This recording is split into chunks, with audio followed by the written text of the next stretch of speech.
dernières informations qui ont marqué l'actualité. On commence avec les prévisions de l'OCDE qui sont moins pessimistes que prévu. Le PIB mondial devrait finalement se contracter de 4,5% et non 6% comme précédemment annoncé. Le PIB devrait rebondir de 5% enfin en 2021. Cependant, l'OCDE a rappelé la gravité des coûts à long terme engendrés par cette pandémie de Covid-19 et ne prévoit pas de retour à la normale au moins avant la fin 2021.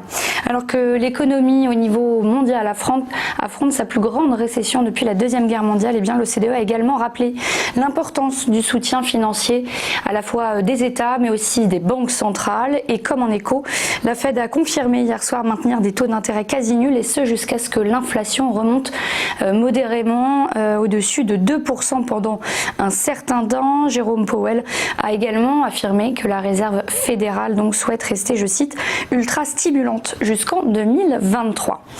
Alstom et Bombardier Transport, c'est fait. Le constructeur ferroviaire français rachète donc la société canadienne avec un prix revu à la baisse, environ 5,3 milliards d'euros, soit 300 millions de moins qu'annoncé précédemment. La renégociation de leur accord avait démarré en août après la publication des résultats finalement corrects d'Alstom malgré la crise sanitaire et économique. Malgré une baisse du chiffre d'affaires de 24%, eh bien les commandes affluent plus qu'anticipé. Bombardier Transport de son côté a subi la crise de plein fouet avec une baisse de 33% de son chiffre d'affaires et va donc se recentrer comme annoncé sur sa branche aéronautique.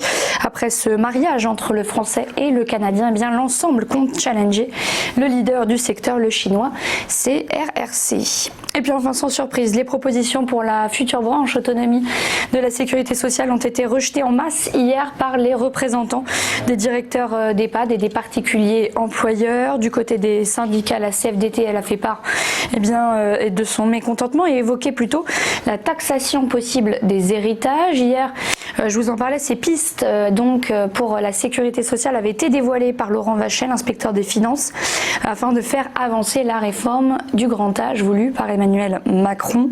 Entre 1 et 5 milliards d'euros doivent être retrouvés d'ici 2024. La piste d'une nouvelle journée de solidarité a bien été écartée, mais Laurent Vachey lui proposait des mesures d'économie sur les allocations destinées notamment aux adultes handicapés et aux personnes âgées dépendantes, donc en EHPAD. Petit point maintenant sur la bourse avec les places européennes qui ont fini en ordre dispersé hier.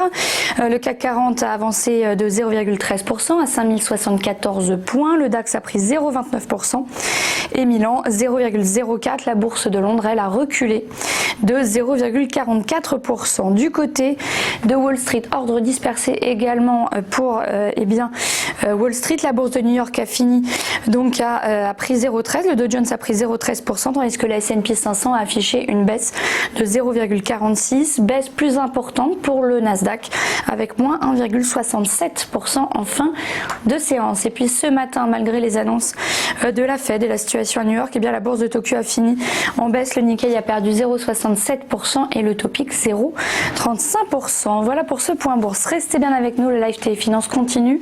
Dans un instant, on suivra l'ouverture de la Bourse de Paris. À tout de suite.